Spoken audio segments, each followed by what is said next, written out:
होता है। पुण्य कर्म जो है हमें पुण्यताओं को बढ़ाते रहते हैं, लेकिन सत्कर्म से साक्षात भगवान की प्राप्ति हो जाती है और भगवत प्राप्ति होना ही जीवन का ध्येय और उद्देश्य पूरा हो जाता है।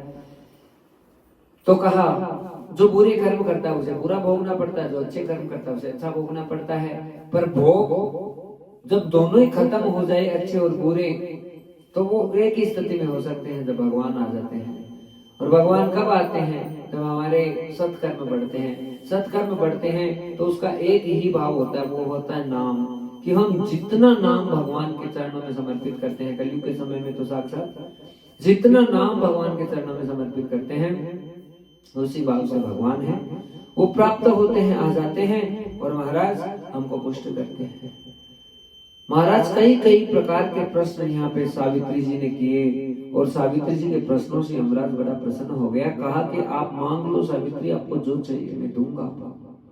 आपके भाव इतने सुंदर, इतने पुण्य हैं, आप जो मांगेंगे आपको मिलेगा। कहा मेरे पिता की 100 संतानें हो, मेरे खुद के भी 100 संतानें हो और मेरे पिता को जो खोया हुआ राज्य है वो सब कुछ प्राप्त हो जाए।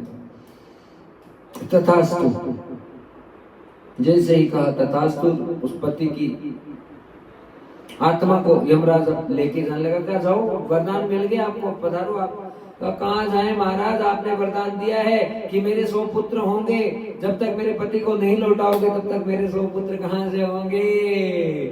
यमराज ने माथा पकड़ लिया, सावित्री तू धन्य है, तू धन्य है, तू धन्य है। आज मुझे यमराज से छीन कर वापस अपने बेटे को लेकर जा रही है। और ध्यान से सुनो, भक्त सुनो, यदि कोई योगी होगा, आई हुई मौत को भी लौटा देगा वो वापस। यदि उसने अपनी आंखों से मृत्यु के दर्शन किए हैं, देख लिया है मृत्यु को, और किसी दूसरे की मृत्यु को जब यदि कोई योगी कोई भी होता है बस वो अपने गले से लगाता है कि नहीं ये मौत मुझे नसीब हो जाए, पर मैं उनको नहीं मरने दूं। उस स्थिति में महाराज भगवान पे आकर कृपा करता है, हाथ रख देता है कि ना मैं इसको मरने दूं ना मैं तुम्हें मरने दूं। सबको रक्षा कर लेता है, सबको बचा देता है। रक्षिताम योगम परमेश्वरम जगदीशम यथा।